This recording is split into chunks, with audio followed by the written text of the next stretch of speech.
What's up, guys? You are now partying with Fight Party KO. Come on in, let's party.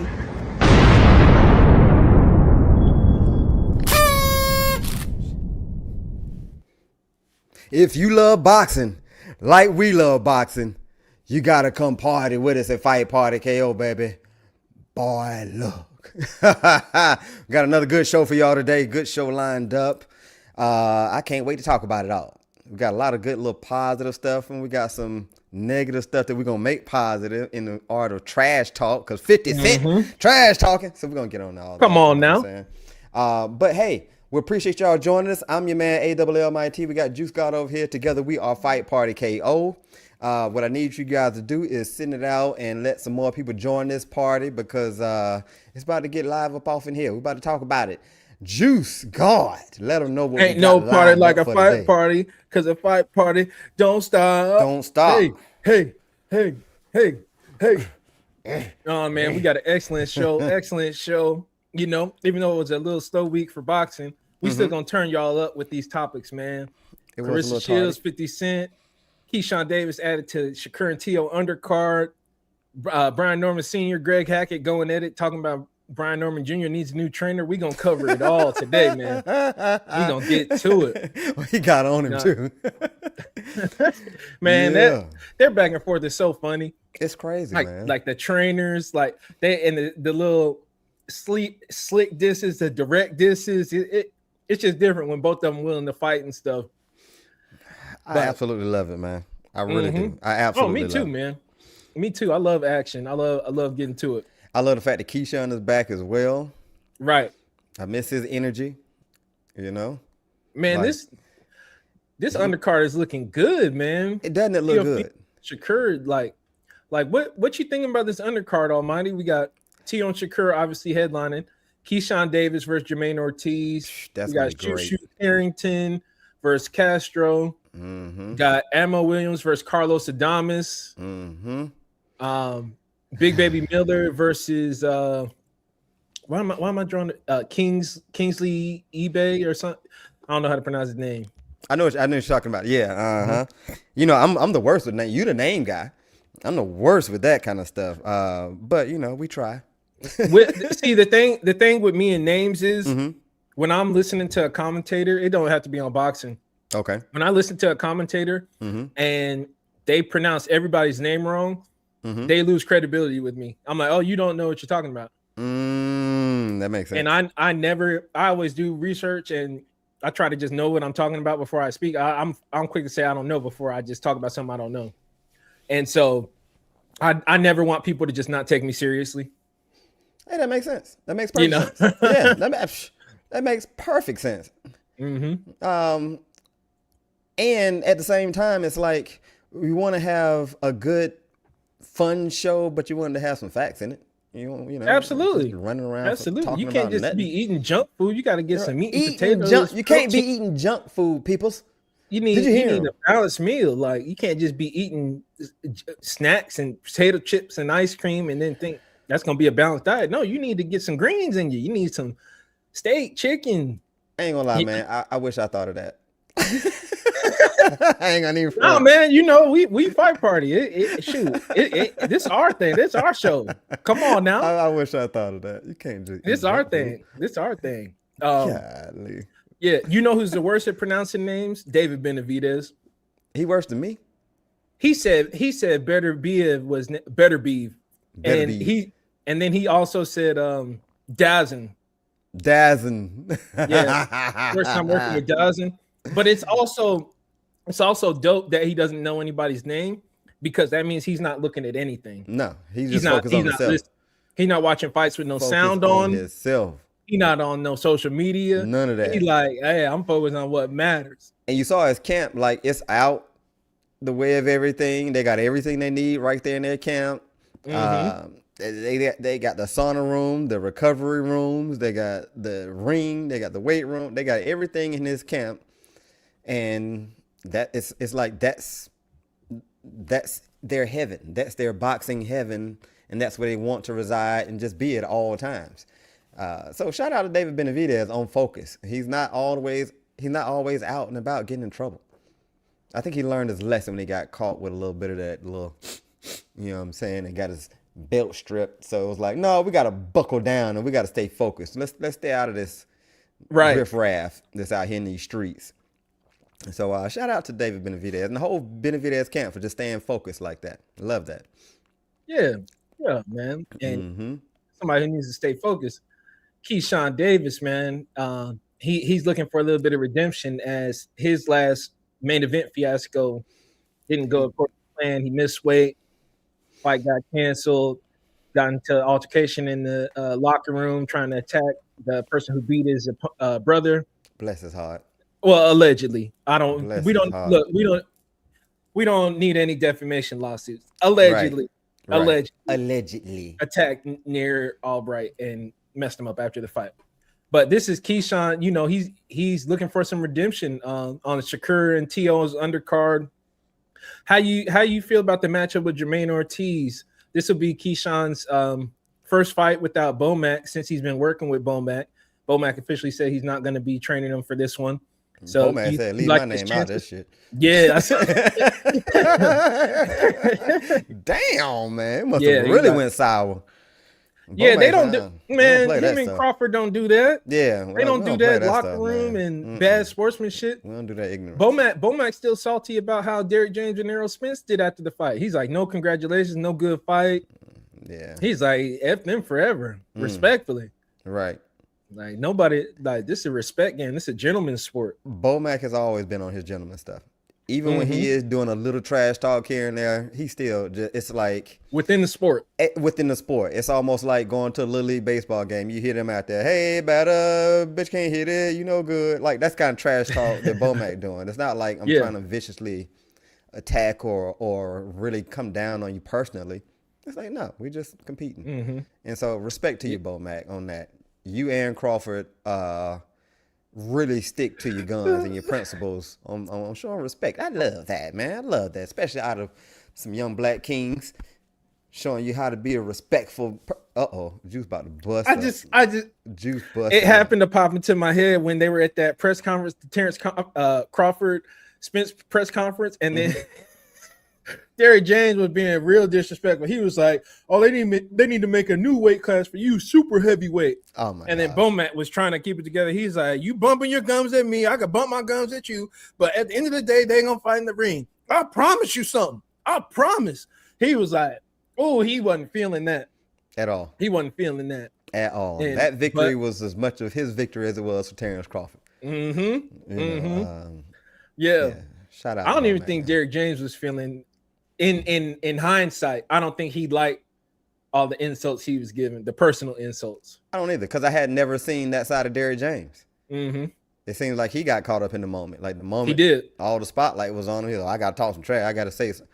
No, you don't. You the trainer. Yeah. Everybody got caught up. The families got caught up. Families got caught up. Yep. Exactly. And Terrence Crawford left character for a quick second, addressing some of the family and entourage of Errol Spence. That was my favorite Terrence Crawford. If y'all know me, y'all know I get active. Right. That was my favorite. That was my. I don't know if any fight build-up gonna beat that for me. I mean, that's the one to beat as of right now. Crawford Spence. I loved all that. I loved all that build up for all of that. Yeah, that was great. I loved that. Yeah, the only build up that I can't say the only, I'll say one that's in recent memory is that can beat that would be the Pacquiao and Mayweather. How dare I say Pacquiao Mayweather? The Mayweather Pacquiao. You said that's fight. Recent? No, I said of my recent memory. Recent. You used the R word. I did use the R word. Hey man, it's like sometimes the years just go flying by. Sometimes when you're in the boxing like this, when you're having fun, time flies. Okay, but once again, it still hasn't been a build up for a fight as big as Terrence and Errol, except for Pacquiao. I mean, Mayweather years Pacquiao. Ago. That was 11 years ago. 10 and a half, yeah. May 2015. Yeah, that's recent in boxing. Kind of. Feel better about myself. It's only 1 decade ago. Just 1 decade. But these guys fighting twice a year, so Right. So that's only 5 fights.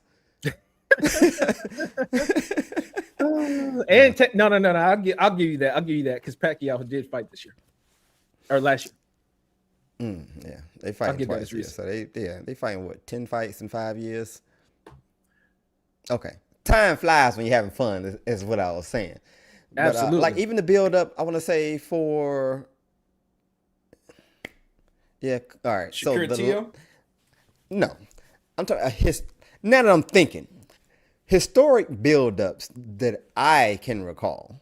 Okay, I'm not gonna say recent no more, but De La Hoya Mayweather was an epic build-up.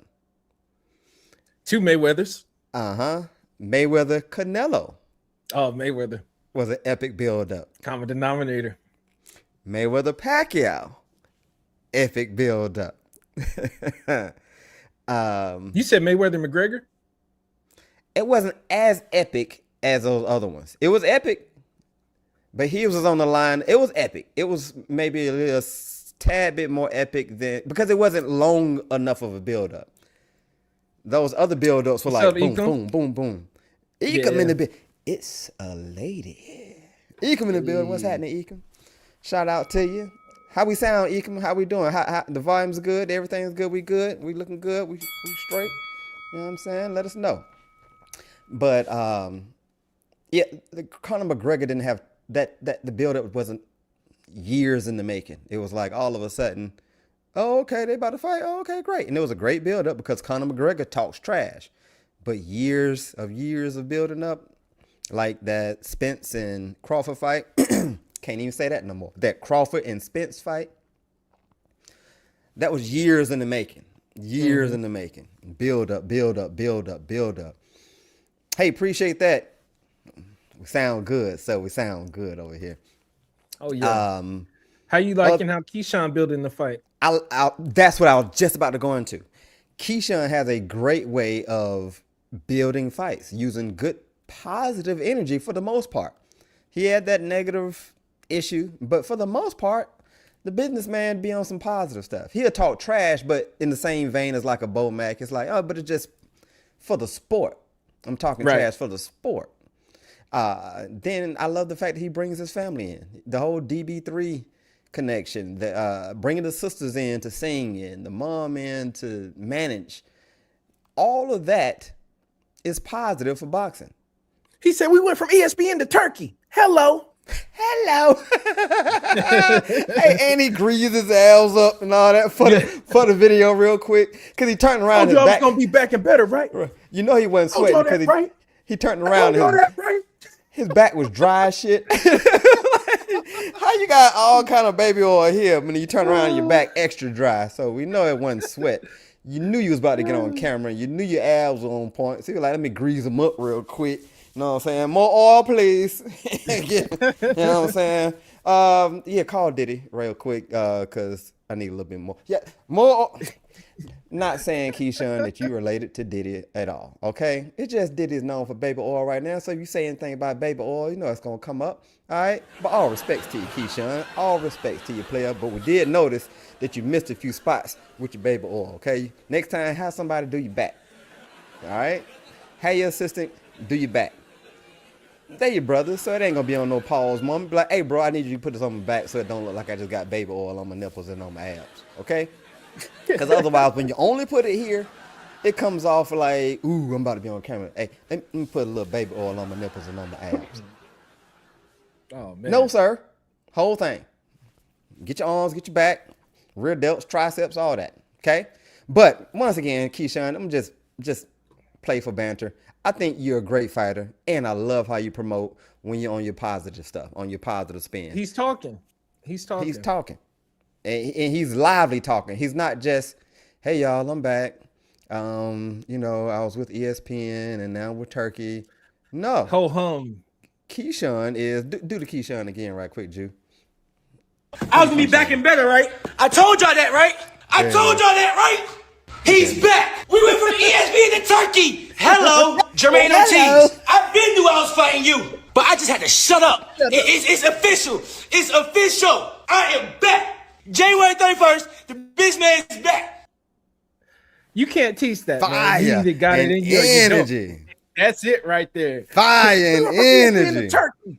Hello. Like, yo, man. Right. It's better. Boxing is better when KEYSHAWN is fighting. For sure. Exactly. For sure. Exactly. And it shows how straightforward promotion can be. Like, fighters talk to us, hype up the fight. Like, y'all be, hey, whoever, the best man will win. And I just want to show it. I'm not going to promise anything. And right. Y'all making it seem like professional chess. Right. You see that fire energy he had though, man? Just to announce that he's back. Just a bunch of fire, bunch of energy, positive spins on it. He didn't say nothing extra derogatory, anything like that. But it no came disrespect with to a Jermaine bunch Ortiz. of energy. And it makes you want to see him fight. It just makes you want to see him fight. Yeah, I got the big goofy headsets on, man.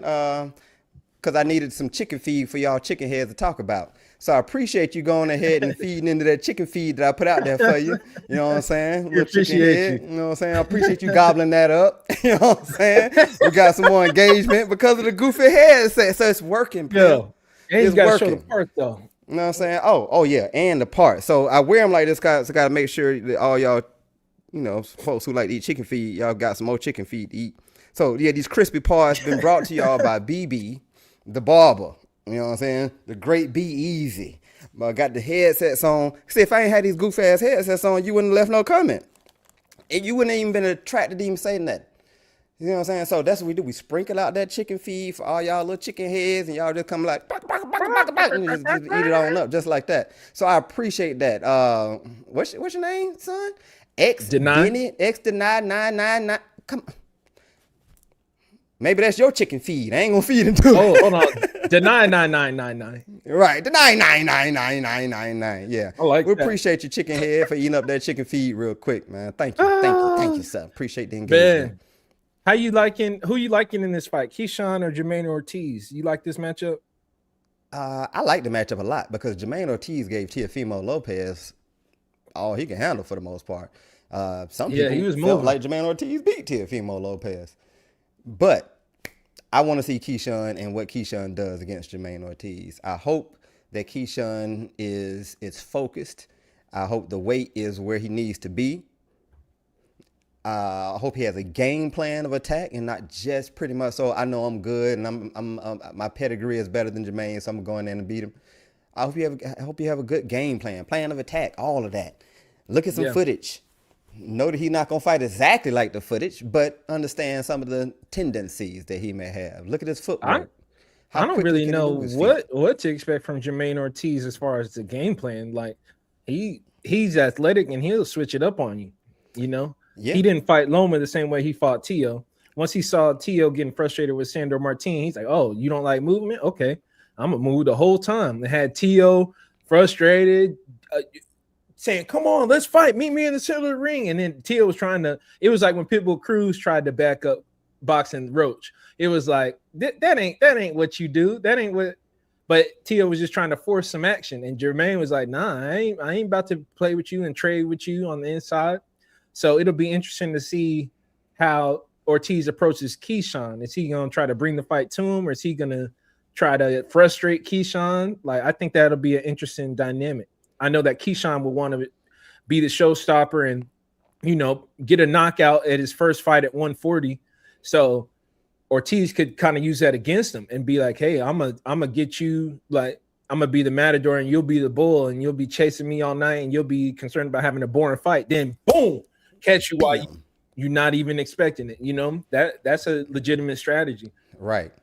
And I'm hoping that, like, KEYSHAWN is at a point where he's so good to where I can see him coming in just thinking, "Nah, I'm going to be better. I don't care what he got. I'm just going to be better."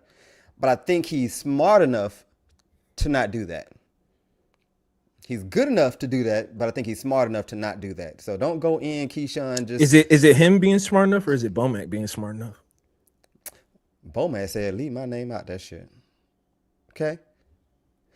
I'm thinking that KEYSHAWN is smart enough as the businessman to understand that don't just go in there saying, "Oh, I'm this level fighter, he's this level fighter, so when we fight, I don't need to know nothing, I'm just gonna beat him."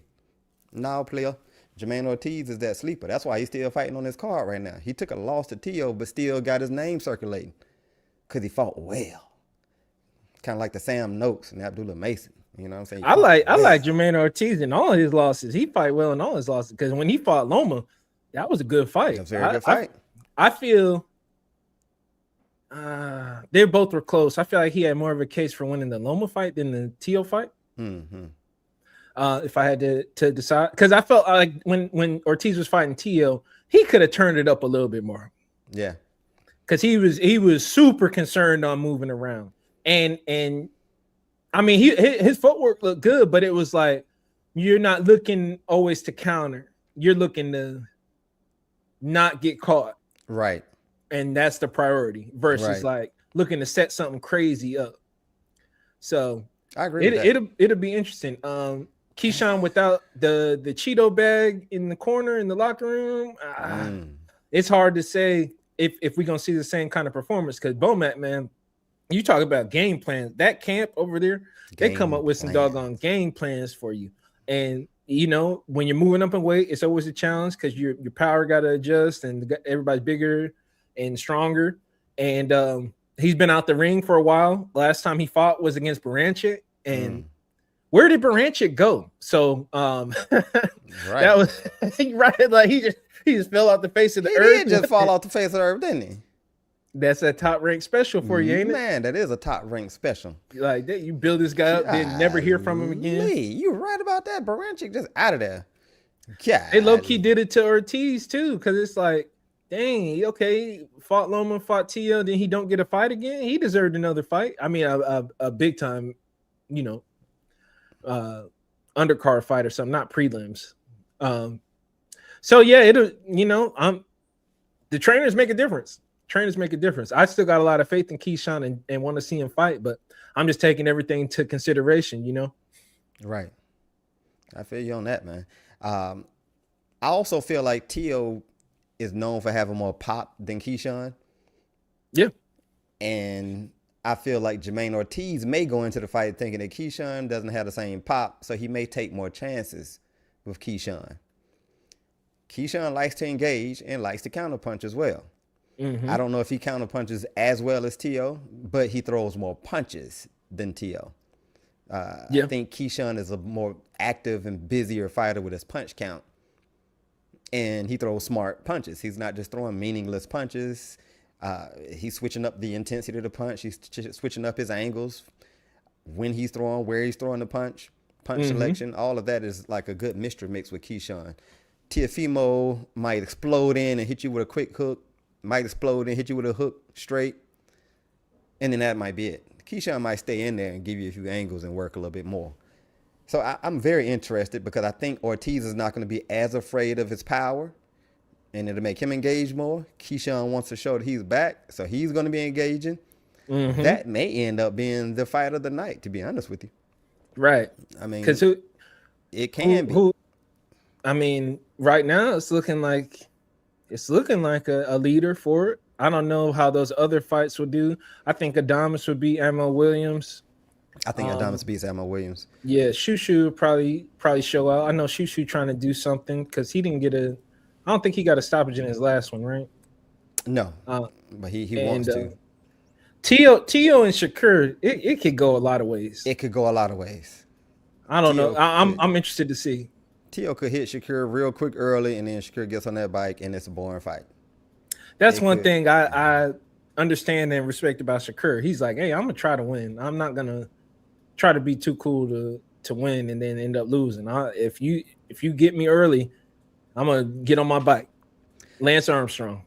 I hope it's not a battle of foot feints. I don't want the battle of foot feints at all. That would be incredibly horrible if it's a battle of foot feints. Yeah. Shakur he not gonna be getting hit. Just standing in there getting hit. He gonna be elusive for sure. Oh, yeah, so we'll be elusive. It has the potential to be like a classic. It also has the potential to be like kind of like that Edwin fight. Or like Mayweather Pacquiao. It wasn't as good as it was hyped up to be because once Pacquiao saw that damn, Mayweather hit me anytime he want. And then Pacquiao's punch count just dropped ridiculously low, a lot lower than he normally would throw. And it made the fight a little bit boring because now it became a chess match on when can I throw, or when will you get hit. And the fight really just kind of sizzled downward a little bit. The height was far greater than the fight itself. But I'm still looking forward to this fight right here because it's going to prove a lot. So that's why I'm looking forward to it. It's going to say a lot about what's going on. Who's the new face of boxing? Terrence Crawford has retired. Canelo's been dethroned. You're saying Shakur and Teal is who's the new face of boxing? They're pretty much so fighting for who can be the next face of boxing. Shakur is living off. Shakur feels like he's a demigod because Terrence Crawford is a god of boxing. So he feels like, well, that's my big brother, so I'm a demigod in the making. Yeah. Tio, I mean, very marketable, very animated, and he got real skill. To the point to where Shakur really respects Tio's skill. Everyone respects Tio's skill. Your boy, Tio's brother, who he won't fight, KEYSHAWN, was like, hey, man, he said, I got to be honest. So I think Shakur going to be doing some stuff to kind of throw his time off early. He said, and I think Tio might make a move a little bit later. And he said, I got to be honest, man. I can't just sit up here and say, act like Tio can't fight. What's up, 3Bay? Both of them are saying that. Oh, shit, 3Bay in here. Okay, what's up, 3Bay? Salute. Bim. Yeah, it's going to be interesting. It's going to be interesting. The thing with like Shakur is so skilled, and he's building his resume and all that, but with being the face of boxing, it's like you got to get some knockouts, man. It's hard to be the face of boxing, or you just got to dominate so crazy that the casuals can get into it. It's hard to, like, as a main event, it's hard to book a big main event if it's at risk of being boring. You know what I'm saying? And I'm not saying Shakur is one of my favorite fighters to watch. I enjoy Shakur, and I think he's elite, but it's hard when you're like, hey, the last fight of the night is probably going to go 12, you know? Right. Versus you could book a David Benavidez, and it's like, hey, they're going to be knocked down. There's going to be blood, guts, right, straight action, ish talk. You know what I mean? Oh, we got somebody. What happened? Shakur ain't you no said Shakur ain't no face, but let's keep it a buck. I feel you on that. He needs to work on being more marketable. He ain't. Yeah, he does talk more. More violent. Okay, so let's talk about it. Shakur has been talking himself into a corner, and I'm split, guys. I'm split because on one hand, I dislike it because like sometimes he contradicts himself, and he just says more than necessary at points to where it's like you're giving so much ammo for people to like nitpick and use against you when it's like, hey, you could just like for example, how people always ask about, oh, fighting KEYSHAWN. It's like we get a different answer every time. If Shakur had like a different, I don't know what kind of team he has, media training and PR, but if he had a team that was telling him how to handle these questions, like, hey, just stop talking about that. Just stop talking about that. Stop. Or if you're on that advanced marketing, hype the fight up and never fight them. Like, yeah, oh, me and Keyshawn, yeah, it's gonna happen. It's gonna happen. It's gonna be the biggest fight in boxing history. And then just don't ever fight. Like, but to just always defend yourself. Like, hey, if that's your brother, don't fight him. But you give a different explanation every time, and then it's on camera, on microphone, live or broadcast. Now we can compare, and it's like, oh, what happened? You know, in 2003, you said this, and bruh. You know, and not to mention Shakur has had other brothers, you know, Tank, Devin Haney, like those were your brothers at one point. We seen you in the locker room, and Bill Haney said you used to come over to the house and all that. But they're not your brother. You want to fight them, you know. So it's sometimes you got to say less than necessary. But on the flip side, I like it because hey, he's actually out here. He's doing vlogs. His vlogs have been good, showing behind the scenes what they doing, competing day in, day out. He's doing interviews. Like a lot of these boxers, they don't want to talk. They just want to show up and get paid. Right. Like promote the fight. So he's doing like almost like a rapper promotion circuit because he's doing Breakfast Club. He's doing Art of Dialogue. And, you know, say cheese. Like he's doing like I guess that's because he works with Jay Prince. He know how to promote like a rapper. So you know that's where I am on it. Shakur's trying to promote, but sometimes he talks himself into a corner. But I like him being visible as well. Right. Drill him on the roll right now. Drill him said, I don't have no problem with Shakur. My only problem with him that just never sits well with me or makes me cringe is how he tries too hard to be the scary guy. We've been preaching that so I'm glad you said that, Drill him. Yeah, during the fight week or sizing people up. We've been talking about that for so long. It's like, dude, you talk like you the roughest gangster in the world, and then you get in this and you running around, you backing up, you got your track shoes on. You don't What know. it sound like? What he sound like? And not even throwing hard punches. At least Rolly throwing hard punches when he making them noises. But he throwing hard punches. Yeah, right. But I think that if he can find a way to market himself, maybe as a villain like what Floyd did. You know, Floyd stopped knocking people out when his hands got bad. And became the villain. All right, I'm going to make y'all want to see me get beat. Shakur was working on that, but Shakur wants to be the good guy at the same time. It's like your natural personality was making us want to see you get beat, but you want to be the good guy. And now I'm watching you behind the scenes, the Shakur stuff on YouTube, and you're a really cool guy. I'm coming along to that. So I do want to see more violence. I'm with Drillum on that. We got to see more violence out you, Shakur. We got to see it because you're not a Mayweather naturally. Mayweather just naturally I'm doing this, I'm going to flaunt this, I'm going to do this. Y'all going to want to see me lose. Mayweather was a unicorn all the way around. And all the way around. And so he could get away with not knocking people out. But not just that, but he started off knocking people out. So if you follow Pretty Boy Floyd, then you saw how badass he was. And so you knew he had it in him. He retired, had bad hands, and came back to show, no, I can still beat these clowns without knocking them out. And did it. So Drillum, I see what you're saying. I see what you're saying for sure. Because even like when he was talking in the press conferences to Tio, he was talking to Tio Sr. like, oh, don't throw the towel in. Like, right. but when has that ever happened? Right. When has that happened, Shakur? Right. Like maybe one or like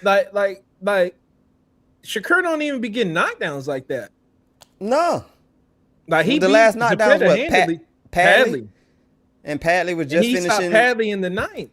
And Padley had just finished setting up my alarm system like that morning.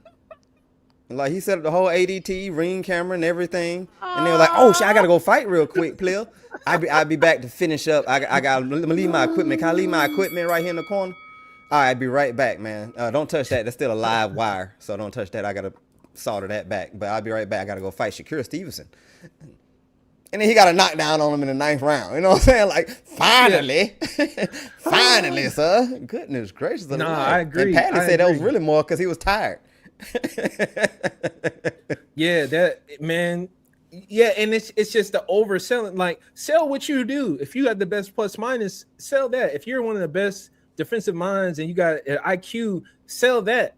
Don't talk about stopping people because then people get disappointed. Right. You know what I mean? Don't give us looking forward to something and then it not happening.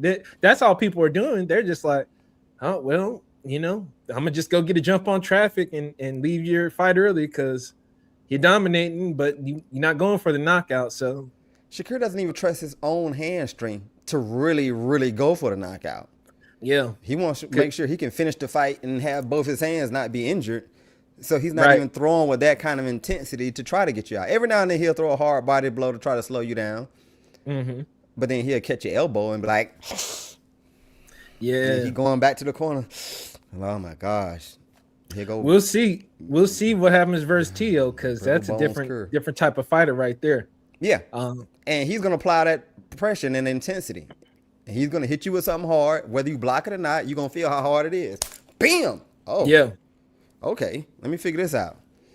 But they keep saying Shakur is the greatest thing since Terrence Bud Crawford. So you're going to have to prove it now against T.O. player.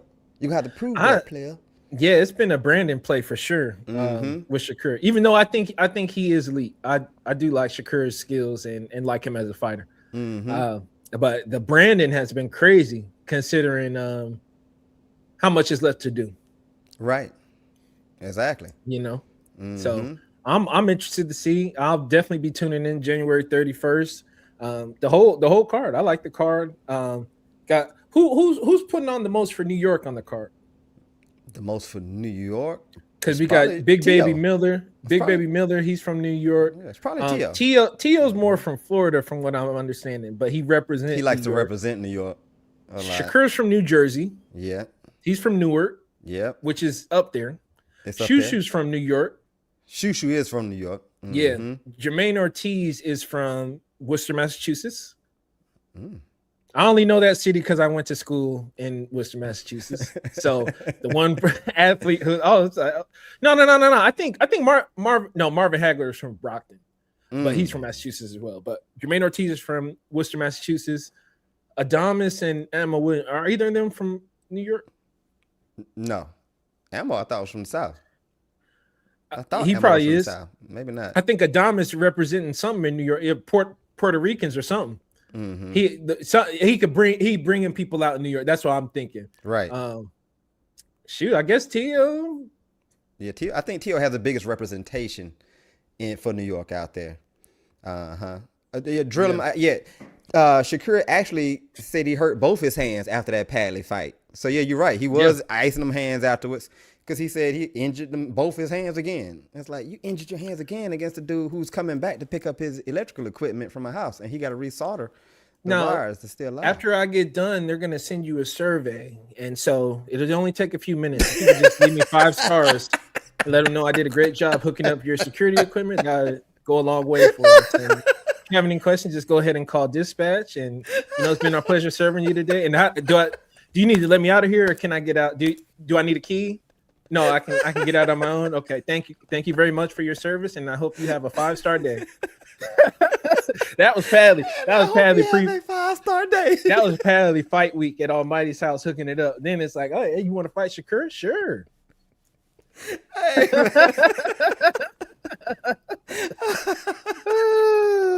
You know how they hit you with that survey on the exit, like, yo, man, you hit that on the nose. You get done.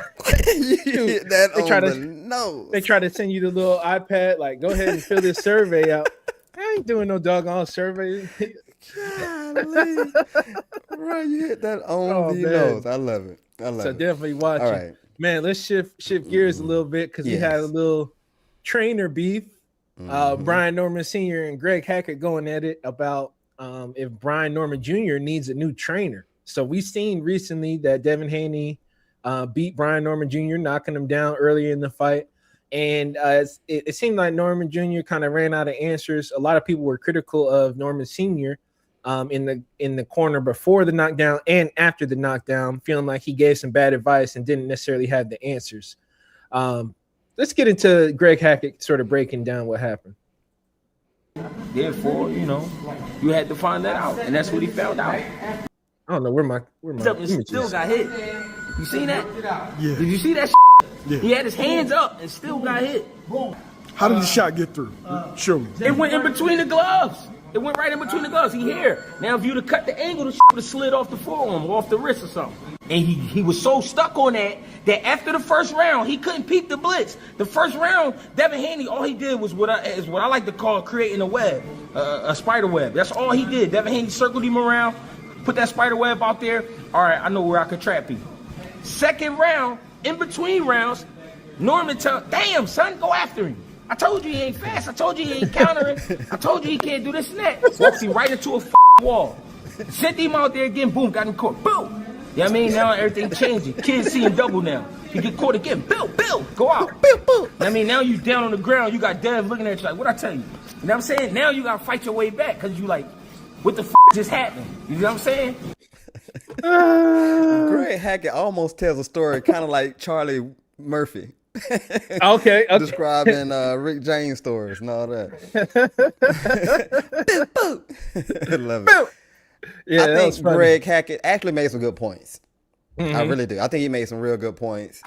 Brian Norman's Junior and Senior, y'all know I rock with y'all. Y'all know it. A-Town ho. I'm from Atlanta, born and raised. Come on so, now. You know all day. I don't think y'all saw it. A-Town. Ho. What the hell going on around there? There Come you on, go, man. Jew. Sean. Presenting. Right. So Norman's love what y'all been doing. I love how the father's been there for the son and representing the whole time. Love that. But Greg Hackett made some real points. You did get hit and your hands were up. You did pick on Boots for rolling with punches and all of that, and that's probably something that would have prevented you getting knocked out. I do feel like when Greg Hackett said that Brian Norman Sr. is just pretty much a meathead, he's just good for lifting weights, and if you was going to put him in charge of lifting weights, I like it, but boxing, he said you don't really know boxing. And at the same time, it's like I'm thinking about it, and it's like he knows some boxing, but it would be helpful to get some other advice. Go around and figure out some more things at this level that you are now. Now you're a champion. Now you got knockout of the year on most people's platforms, so your name is out there. You took somebody's memory away for the last 6 weeks of their life, took their memory away. So you have a name, Brian Norman Jr. It would be better, though, if you had a few more wrinkles in your armor. Like you were dumbfounded. After you got dropped, it's like you had no answers. You just kept trying like the old give it a good effort. I'm in shape, man. Just keep trying. But you had no real like course syllabus to follow on how to come back and beat Devin Haney, who is not known for having bricks in his hands. So you got hit by Devin Haney, boom, after all that trash talk, you down, and now Devin Haney looking at you, looking over you like damn. What I tell you. Right. I told you I'm levels above you. Violate, levels to I'm going this. to demonstrate. And it seems like it got in your brain that, man, it is levels on this. And you had no answer, and your dad had no answer. Cause what he say after the knockdown in the corner? He ain't counter punching. Just go get him or something like that. No, not after he got knocked down. What'd he say? He was like, ah, dang. He said, hey, give me a rag. Give me a rag. He said, hey, get right. Get right. Said, get right. Like, nah, he needs something more than that. Give me a rag. Give me a rag. He need help. He just walked into something crazy. He need instruction. Get right. What that mean? Oh my God. I think that's where a lot of people are being critical. Like it didn't seem like you had the answers. Yeah. And Team Haney, they had all sorts of answers because they were enjoying that. They're like, oh yeah, you gonna knock us out and this and that. Okay, we're gonna make this nice and boring till you make a mistake. And then when we get the lead, we gonna coast. Because Devin Haney already got the highlight that he needed. I knocked down this vicious killer that everyone is scared of. You supposed to be the boogeyman, and you knocking people out like this and that and that. I just knocked you down, and then I'm looking at you crazy. Yeah. So now I got my highlight. That's gonna be the talk of the town. Devin Haney's back, so I can just go ahead and show this boxing skill and make it boring, like you said, until you make another mistake, and then how Hackett said, pew pew pew pew pew pew pew pew, and that's what he did. And then got too close. I'm gonna hold you then, Brian. You didn't got to get too close. Let me hold you. I'm gonna show you the strength I got now with these new shoulders at 147. So I'm gonna hold you, get you out of there. We're going back to this jab in your face. Even Norman Jr. was clinching because it was like, yo, I'm still recovering a little bit. I don't want to get caught again. Lacking. I got to clinch too. That's why it sort of slowed down as the fight went on. But you know what? I didn't see the adjustment. I didn't see the in-corner adjustment. I didn't see the in-ring. I mean, Norman Jr. was loading up, but it's who you're in there with affects that a lot, because we seen Norman Jr. in the Sasaki fight, how he was just having the time. Perfect timing, everything landing. He just chilling to a knockout. You get in there against a former undisputed champion, pound for pound guy, top 10. Now it's a different story. You looking like Captain Falcon out there, Captain Falcon. Captain Caveman. He was out there unga bunging. Yeah, that ain't gonna get it done again. And the look on his face was like he didn't have a game plan. He had no game plan at all. He was looking like he was surprised he was off by so much. Off. Yeah. And then that could partly be because he didn't get acclimated to Saudi Arabia. He didn't get over there early enough, like how Bill was saying. And I may have to pull that video up. But his timing was off, his sleep schedule was off, his sparring timing was off, just from getting over there too late. And that's like an experience thing. You don't know what you don't know. And that the Haney's have traveled before. I know that the Normans traveled to Japan to fight Sasaki, but they ain't traveled like Devin to Australia and all that. Like, not for big fights like that. Yeah. Drill him. I like the name Debo Dale before the knockdown, just because it was a play on what's obviously not the case. Yeah. But then when he knocked down Brian and looked at him like that, it's like, oh, okay, I just knocked down. It was like Craig hitting Debo and knocking him down. Exactly. What? I mean, it was almost like Devin was in the corner at first, and his dad was like, "Put the gun down. Put the gun down, Craig. Right. Put the gun down, Craig. Fight him like a man. You need these. Just fight him like a man." And Devin went out there and fight another day. Right. And then all of a sudden, it's like, wait, Debo Dev is a real thing? Right. All right, then, let's do it then, Debo. And it's funny because, like, Showbiz the adult gave him Debo Dev as a nickname because it's like, oh, you're the weight bully. You know what I mean? You're coming in bigger than Loma. You're coming in bigger than Regis, and you're moving up in weight. You're bigger than Cambosis. But then the Haney's took it like the big bully on the block and taking everybody's everything. So the name kind of evolved, Drillum. It did. Yeah. But that knockdown definitely helped. Yeah, because he used to come in looking like a Skeletor for weigh-ins because he had no reason still being at 135 at all. And he just came in like a skeleton just so he could look that big. And I remember when Loma got in the ring after Devin had after Loma beat someone, Devin got in the ring. Jermaine Ortiz. Yeah, Jermaine Ortiz, yes. And Devin got in the ring like, this lightweight, this heavyweight. Right. So yeah, that is how Showbiz kind of started that play on that. Yeah. And now it's just flip. It's just funny to say. It's fun. It rolls off the tongue good. Debo Dev. And he knocked out the bully at 147. He moved up in weight and knocked down the bully at 147. Yeah. Damn near knocked him out because he had no answers after that. Yeah, he was rocked that whole round. He was rocked. And it probably took him 3 or 4 rounds to really get back into it. But it Haney up too much at that point. Right. Good question, Driller. Yeah, good question. Like that. So I don't really know boxing. Okay. All right. Oh yeah. Driller ain't no casual. Driller no boxing. Okay. Absolutely. Driller, you gotta join us every Sunday, man. We do this every Sunday. You know what I'm saying? You got more friends for the party, bring them. Yeah. Do you bail on your trainer? I don't necessarily think you bail on your trainer, especially the guy who got you there. And then it's your dad. I think society nowadays, they just want to replace stuff so quick. Cancel culture, fire the coach, replace him, bench this guy, put the backup in. Like, you got to give stuff time. Like, their experiences, you learn from them. I guarantee Brian Norman Jr., he's going to be better in his next fight. Definitely. From what he learned. He's going to travel better next time. Maybe he'll get to overseas 2 weeks earlier. Definitely. You can learn, you can grow as an athlete, as a trainer. I do agree with what Greg Hackett was saying about incorporating the experiences of other fighters and other trainers into your routine or your trick bag. Like, hey, add this little training to work on your footwork. Add this to improve your timing. I do think that incorporating those additional elements will be helpful. Because we've seen, just compare them to the Haney's.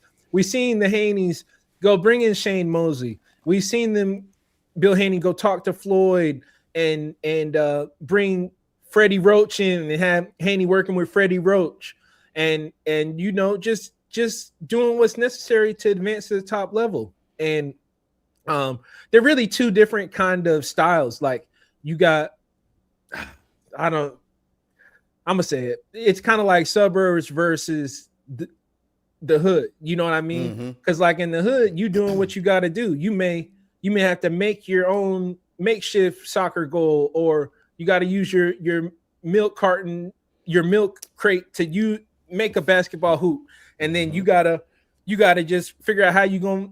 Maybe you gotta flip this tire, you know what I mean, as opposed to working in a big fancy gym.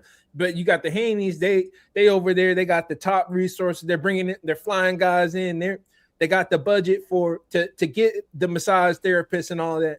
And Norm is more, you know, blue collar, no collar type of grinded. Like they got the towing business and they got the garage and versus the Haneys, they all over the place and they got the best researchers and they're getting testing done and they got the snack science and all like so it's just two different type of styles. I don't think that one is necessarily way better than the other, but maybe, you know, invite a couple more people to the garage. I think that's the answer. That's definitely the answer. You don't have to get rid of your dad. You just make sure your dad is willing to bring some other people in just to see more things. But don't get rid of your dad. He got you here. So I agree. Not due to Devin Haney. That was something else that got popular. Devin Haney didn't decide to get rid of his dad. Right. Right. Exactly. Shout out Showbiz, man. Yeah, Showbiz be on it. He didn't get rid of his dad. We just added more things. And not just the trainers. They went around to different networks. They was, okay, we'll sign a 2-fight deal with ESPN Top Rank. We'll go sign a 2-fight deal with DAZN. We'll go sign a deal or a little quick fight deal with PBC. We'll go sign a... Devin Haney is the most well-traveled, well-versed, and probably the loneliest because he never got a chance to sit down and just build some friends. But he probably got more learning from the world than everyone else because it was set up like that from the jump. It was... Yeah. He started off in Mexico. Devin Haney Promotions. And let's go. We started in Mexico, and then we'll go to America, and then we go to... So Devin is so worldly experienced on so many different styles, types, mindsets, aggressive fighters versus non-aggressive, counter punchers versus pressure fighters. He's just well versed on everything, and he's had the training from a lot of their trainers too. So it's hard to beat that. So I agree with damn near everything Greg Hackett was saying, to be honest with you. And I hate to say that, Brian Normans, because you know I really rock with y'all strong. But he was right. He was right. You need to get some more wrinkles under your belt.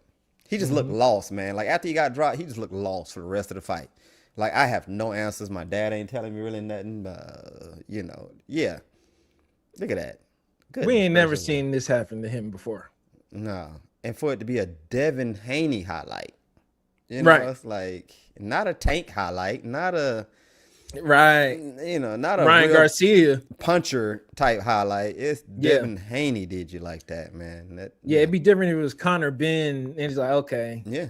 But Haney, yeesh. That's a big white fist of humble pie right there. That right there is a big white fist of humble pie, and you eating the whole plate. Plate. He don't even look recognizable right here. No, because he had to eat that big ass slice of pie. Shit. Yeah. But I still rock with y'all, Brian Norman. Yeah, absolutely. I'm still one of y'all biggest fans, so I'm just ready to see you get back you out got there. Knockout of the year, a loss. Yeah. That ain't worth firing. You know what I'm saying? Build on that. 147. Drill 'em, 3-Bay, Ecom, BB, all y'all who out there, anybody outside in the chat, who you got winning between, we'll say, Brian Norman Jr. and Rolly Romero? I'd like to see it. I want to see it too. Who you got winning that fight? I want to see it. I actually don't feel down on Brian Norman Jr. When you look at that weight class, like you said, Brian Norman versus Rolly, that's a good fight. Norman Jr. versus Stanley, and he can become a champion again. Beat Rolly a few different ways, yeah. Even if he come back and fight Stanionis, that's a good fight. That's good. You know, who else up there? The Crocker dude, Polanco. right? Polanco. Oh, Lewis Crocker. Yeah. Come on, man. He could be champion. He could fight him be champion. Ryan Garcia Barrios. Yeah. If that I think it's supposed to be February 21st, but where's the announcement? It's really just been Ryan Garcia promoting. Yeah, no, Barrios don't do no promotion. No, Barrios doesn't do no promotion. That's why Barrios is where Barrios is. Barrio is kind of, it stands for me. Just kind of, no one has a lot of respect or admiration for Barrios. Barrio, I like seeing you fight. I think Barrios. I always watch him fight. I watch you fight because you game, so I watch you. I know you're going to try to win. But it's no fire, no energy. I had to review I didn't like all the dapping up in the Pacquiao fight. I hated that. Yeah, I think that was what I really disliked because after I rewatched it, I was like, oh, he was trying, but just a little too friendly. Mm-hmm. But yeah, but that kind of makes him the perfect match. Barrios is kind of the perfect match because it's like he works with anybody. Ryan Garcia, Rolly, Conor Ben, Devin Haney. Yeah, but Barrios is only match. as good as his belt. If he doesn't have a belt, then why are we fighting Barrios? Yeah. You know? Yeah. It's not like it's just some aggressively credible name that you done added. It's you beat Barrios. Cool. He went 12 with Pacquiao though. Even though it's an old Pacquiao, it still looked good on the resume. It looked good on the resume, especially for the future casuals. But when you know that it was a 72-year-old Pacquiao coming back after 30-year stint. What's more impressive, going 12 with Rolly or 12 with Pacquiao? Pacquiao. Well, we still interested in Ryan. You see what I'm saying? Yeah, because Pacquiao's still Pacquiao. You know, we still interested in Ryan. Yeah. So you're right about that. And what's crazy is you can have all the potential in the world, but if you're not prepared, then you drop to a level as well. So if let's say if Ryan comes in not focused, he's not peak Ryan. Right. We don't even know when do we get to see peak Ryan? Right. Is this going to be peak Ryan? Like, because hearing Ryan talk to The Last Stand, Brian Custer, when he was did his interview with him recently, he was saying how he knew he was going to lose to Rolly, and he told his mom he was going to lose, and he knew he was going to lose, and he didn't have a good camp coming into the fight. And then he said for this fight, he has to find a trainer, and then he settled on his dad, but all the trainers he had before were good. It's like, what's going on? What do we not know about you and your relationship with boxing at this point? Because it's like, get your money and get out while you're still in your prime, you know? So don't let anything come in between that. So I'm just saying, we don't know what kind of Ryan we're going to get day in, day out, even though his potential is very high. Very high. And the marketing is always going to be great. When it's a Ryan Garcia fight coming up, he's going to start promoting. He's already been promoting. He fighting women in the kitchen. He's doing the whole little, I bet you can't take my body punch, even if I give you this body protector. You still how he gonna hit India Love super soft and then try to take out Gorlock though? India Love got over it, so you don't try to hit India Love hard. Gorlock is a woman, right? Can anybody confirm or deny that part? Nah, it's bad. Let me see if I can pull it up. It's bad. It's bad. You hit me with something right there. Yeah, Gorlock doesn't sound like a female name, but it doesn't. So I just instantly went to, okay, Gorlock must be a Tuscan. Nah, yeah. I mean, I like fighters staying visible, but you're fighting in like 6 weeks, right? If it's the 21st. And Barrios, I'm sure Barrios preparing. And Joe Gooser, he's probably like, yeah, just stay locked in. This guy, he's not going to take it serious. We just got to dodge that hook and we'll be fine. You seen what Rolly did. Right. I like the bet, too, that Ryan put on there. What bet? Well, not a bet. He did the statement. He said, once I knock out your fighter, he said, it's like I'm knocking both y'all out. And once I do win, you are not allowed to wear that that tuxedo you be wearing. Oh, the Canadian tuxedo? The Canadian tuxedo. I like it. Say that shit, Ryan. Say it. Get in their face about it.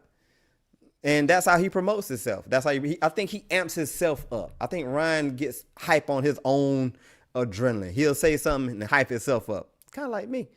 Yeah. But, you know, and then he'll feed off of that. He got hyped off that. He got to say something else, hype himself up some more.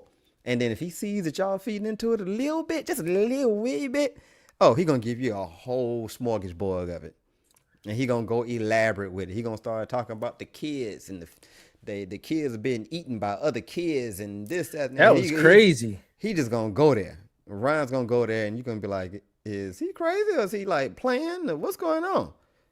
And you don't really know what's going on. Like, I think he playing. And then he'll start crying and talking about, you know, his Lord and Savior Jesus Christ, but the kids are like, what? He might be for real. Right. Going crazy. You know what I'm saying? Then the fight come after the fight. He's like, oh, I planned all that. We were just talking trash. All that was planned. We planned to do this, this, and this. So Ryan just understands marketing. Like I say, he did millions of followers before becoming a champion. So we'll see how he talks leading up to this fight. Because if he ain't talking, then bet 1,000 on Barrios to win. Because that means he know he gonna lose. Ooh. Wow. Because Barrios ain't scrubby. Barrios. Hey, wow. I mean, if Ryan taking fights, he know he gonna lose, and he's saying that's why he didn't say nothing during the build-up. I'm just going off what they saying. You know what I'm saying? I'm just going off how crazy that sounds. Like, I put 1,000 on Barrios.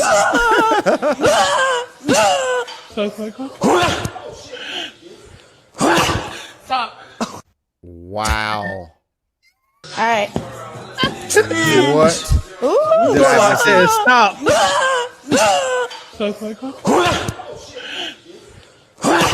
Stop. What in the world? You hear the person in the back? They said, "Oh shit." What in the what? Yeah, I guess it was a woman because that was a sports bra, but lot of mercy. Look at that. Stop. Is that another like breast coming off the lat over That's there? Gorlock. I don't know what's going on. Bro, Gorlock got 4 titties. Like, that's another titty coming out the side.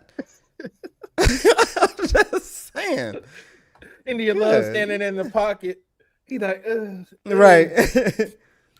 Man, we got to do better, man. Yeah, see, 3-Bay says it's a woman. Yeah, I saw 4 Gorlock. titties. But Ryan, man, we got to do better, man. We can't just be discriminating based on how good a woman looks. Like, if you're going to hit him, hit him. If you're going to go soft, go soft. Don't just, oh, I got Gorlock now. It's time to throw real punches. Come on now, guys. Like, for me, if I know you're a woman, I can't hit you hard like that. I just can't do it, man. I can't. Let me play this one more time. That's fun. She got her glasses on. Right. But this Stop. Says stop. because you're not just punching like her stomach right here. Like, she got the breast is all the way down to the stomach. So you also punching her areolas while you punching, Ryan. Like, Lord. you got to make sure you understand that, sir. Hope she ain't lactating. Sheesh. Bruh. And then she got all that extra side spillage out here. Like, that needs another cup. Shit, so she needs another cup for both these over here, man. Like another maybe F G Look, cup. man, these influencers gonna learn. You get they. Oh yeah, I'm gonna spar. I'm gonna do UFC, and I'm gonna hang out with this UFC fighter, and then they're gonna try to choke me out or something, or like I'm gonna go with these boxers and take the body shots and spar. And okay, y'all gonna see these people get paid to fight. It's not a good idea. It's not a good idea to do that. Right. And even when they cross in sports and they think, oh, because I was good at boxing, I'll be good at MMA. Or just because I'm good at MMA and I'll be good in boxing.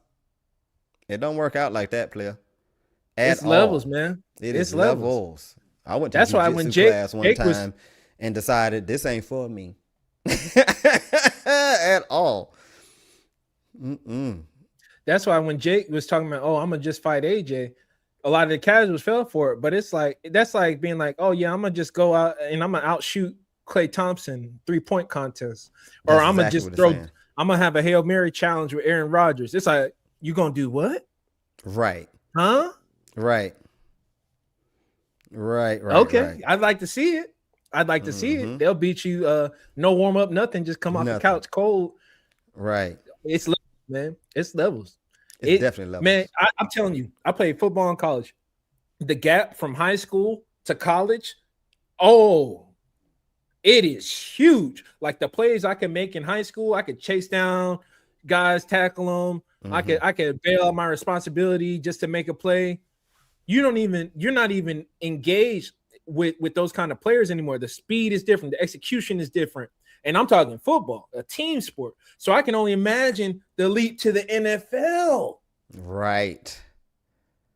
From high school. You see what I'm saying? So like when we're talking about like these streamers and influencers and getting there with fire, it's like, yo, you're in a different stratosphere. They could the little lightweight, the small people could beat people way bigger than them. Like you haven't fought nobody bigger than you. They fought 200 people heavier than them, or it's more than that. But just over the years, like even like Tank versus Jake, it's like, oh yeah, Jake way bigger and he's gonna squash this little guy.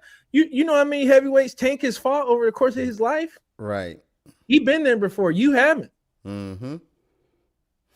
So I agree with that. It's levels, man. It's definitely levels. I mean, shout out on having those huge cojones like that, Jake. But you found out it's something completely different. Probably he's shown that he's smart at this point, so I think he knew going in. I think certain people is just hard to prepare for. Kind of like Mike Tyson. It's like, who you gonna get to spar like Mike Tyson? Yeah, how you just gonna hard to simulate Mike prepare for Tyson? that. Roy Jones Jr. in his prime, like you can't find no sparring partner for that. Pernell Whitaker, you can't find no sparring partner for that.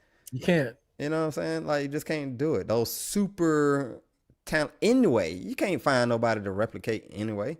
At 100, some 20, right? 20, come on, man. Exactly. You just can't do that. And so certain people are just gonna be that. Damn. Okay. Can't prepare for that. I can. Try you heard what Crawford said? He was like, I knew I could beat Canelo because I've been sparring 168. Wow. So you got this guy who's undisputed at 147. He trained against bigger guys all the time. Like all the time. It's level, and so he gets you at 147 or 130. He started off with what, lightweight? So you don't even stand a chance. This is easy mode. This is chilling compared to what he does in camp. Easy. Even how AJ approached Jake. Everybody, I want to knock you out in the first 10 seconds. It's like AJ's like, I'm gonna take a little tune up, do my press run, get like 5 million new followers, make sure I don't lose.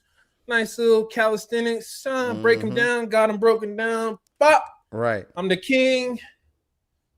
Check cleared. 70 million or whatever. You know what I mean? Just like they do this what they do. That's what they do. Period, point blank. Jake was trying to put on the whole promotion, the whole card and all that too. And it was like, okay, Jake, good job. But I mean, you found out. You fucked around enough and found out is what it was. Yeah. You know? How about this though? I am getting a little hungry. Should I call Claressa we hit an hour. Shields? Should I call Claressa Shields for a plate? Oh Lord. Papoose said it was the best thing since sliced bread, and that's what he got, a piece of sliced bread on the plate. No butter, no seasoning, no jelly, no honey, no nothing. No nothing on that plate. Man. Why would you even want to show that, Claressa? Why would you say, I cook for my man, y'all look, and it's some uncooked spinach, a piece of a slice of bread right out of the bag of the loaf of bread. Just let me take this, put that on your plate. No seasoning on the bread, no nothing, and a piece of chicken breast. This man looked at you and said, ooh, it's good, and you forced him to rank it. And he was like, I mean, it's an 11 out of 10. And he slide you the plate saying, ooh, I want another plate, and hadn't even finished what was on his plate. Seemed like he didn't even touch the raw spinach leaves that you just kind of like pulled out of the triple wash box and just put on his plate. It was like the super greens that you get right out of the grocery store, and you just open the box up and be like, oh, okay, they say that's washed already 3 times. Cool, I need to put this on his plate. Cool. Bread, he needs bread. Let me get a slice of bread, put that on his plate. And This chicken. Boom.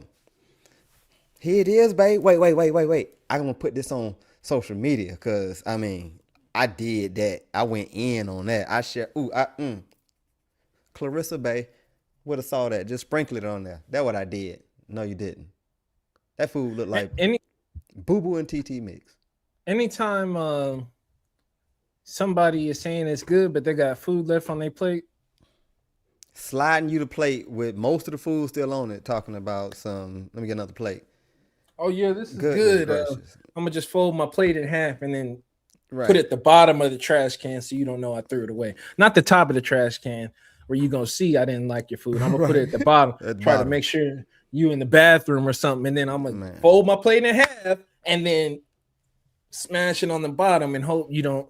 Oh yeah, it was good. I'm full. I don't need anything else. They need a dog so he can kind of, clean up the stuff that Papoose don't want to eat. You see it, 3 baby. You see it. know what? You They saw that probably plate. do have a dog, and that's what normally happens when the camera's not out. Right. Because he had the salad fresh out the pack, and it was just sitting on his. Not everything needs to be on the internet. Said she could have done much better. Then it's like, I hope. Yeah. But all right. So in Claressa Shields' defense, as best as I can try, that seemed like a meal that you're eating when you're trying to cut weight. Minus the slice of bread that you had on the plate. Just the chicken and the raw spinach leaves. And Yeah, that you was lean fine out. for a boxer. That's not Right. fine for like my man. And it's not for you to brag on. Look what I cooked. There was nothing to brag on. Whatsoever. Even okay, guys. Realistically, if that was the best it could be, like anybody can make it. Like Emerald Lagasse or what's the dude from Hell's Kitchen, the Kitchen Rehab, Gordon Ramsay. Gordon or something. Ramsay. How good could that meal be? You know what I'm saying? So it ain't Can no she 11 beat out of Bobby 10. Flay? Hell no. Please, Bobby Flay would make that same meal two or 3 rankings higher. That same meal, 5 rankings higher. he would have seasoned the doggone spinach salad and Right. He would have had garlic crusted bread or something like that. please, Bobby. Yeah. Anyway, y'all watch Beat Bobby Flay. Bobby Flay will beat you at your recipe. At your own. You say you make good mac and cheese, Bobby. You Flay make a will beat grilled cheese. Oh, you do a rotisserie chicken. Okay, I'll outdo you on rotisserie chicken. real quick. Real quick. Give you an L. whatever you want to make. Pizza, ribs, like nah, bro. Not everything needs to be shared, guys. It's okay to have private moments. Like you already going back and forth with Remy Ma. You was already going back and forth with 50. 50 and Papoose had beef for a long time. This ain't nothing new. They've been going back and forth. So why would you even put that out? Like why? Why put that out? Like it's a big deal. Confidence. From boxing? No, Not confidence cooking. in general. She the Good. quote. She the quote. That's what Yeah. it is. Because she the quote. Look, Everything that is confidence don't greatest of all stop. time. That confidence don't stop. Man, I wish I could have seen Layla Ali when she first saw that. No, I think I don't wish. have it prepared, but she did do a response. Oh my gosh, I gotta research that. I definitely Yeah. gotta research that. Yeah, That would could have make my made some day. croutons or something, man. I'm not saying everything needs to be perfect all the time, but oversharing. That's oversharing. Because you got your man. He probably like, I was about to feed this to the dog. Now I gotta pretend like I like it. Because what let me know something was off was that rating. Because I'm like, that meal is pretty much never qualified for an 11 out of 10. I mean, at best, like that healthy boxer food, that's like an 8, maybe. Right, maybe. Because it's more what it can do for you, not how it tastes. Yeah. So health wise, it's 11 out of 10, I guess. Right. But that, yeah, you saw his face, like he like, oh, yeah, I love it. Another plate, please. Oh no. Blink twice if you need help, sir. She got a gun to your head. He like, tell him I can cook. The dog was in trouble. The dog was put up in the kennel, so the dog couldn't get out to finish the plate for him. Dog, like, I ain't He even just eating had to that. sit there with a plate in his face. It's almost like he couldn't go play until he finished his plate. Right. Can I go to the studio now, mommy? No, you got to finish your spinach. Oh, at least give me a little seasoning or something on the spinach. God dang. Or steam it or something, man. Before you present it to me. Right. And then she presented it to the world. Why? I don't get it. What was in your mind? Confidence. She the It quote. don't stop. Like, you don't just be confident in one thing. She the quote. That's what I'm saying. Blink. We need to go. We need to call 911. Yeah, I'm fine.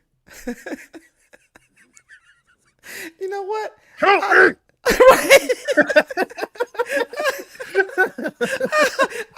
think he might have blinked, and we were so focused on how bad that plate looked that we missed it. Right? He should have said, "Help me, please, somebody." Man, them women with intimidating auras, man. Yeah, man. Yeah, he got bullied into that plate. You're dealing with a fighter. Yeah, It is what it is. They wasn't even plated right. The food wasn't even plated to be presentable. Mm-hmm. Like, what in the world? Yeah, so bless her heart. So hopefully she gets some cooking lessons if she wants to continue to do that. She can fight her ass off though. She is the GOAT. But I think Ecom knows Layla Ali. So if you can, Ecom, get like a feel for what Layla Ali said about about Claressa Shields' meal, if you can find it some kind of way, do that. I would love to see Layla Ali's reaction on that, man. Got to see that. That's excellent. Yeah, man. But yeah, great job, man. Anything? What all you got left, Juice? Great show, guys. Great show. We appreciate everybody showing up for the party. And some of y'all brought liquor to the party. Some of y'all brought some hors d'oeuvres. Some of y'all brought snacks and cookies and all that. So we appreciate that.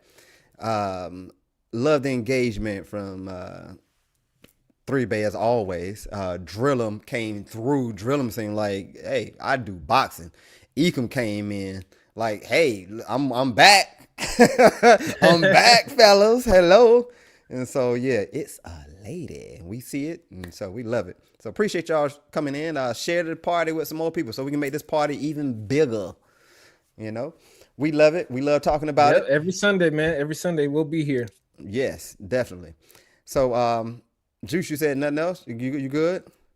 Great show. All right. Well, I'm your man, ALLMIT. We got Juice God over here. Together we are Fight Party KO. And it's not just us. It's all of y'all. Together we all are Fight Party KO. And we all are signing out. Big dogs eat on the porch. Oh! Yes, sir. Got two of them, motherfucker.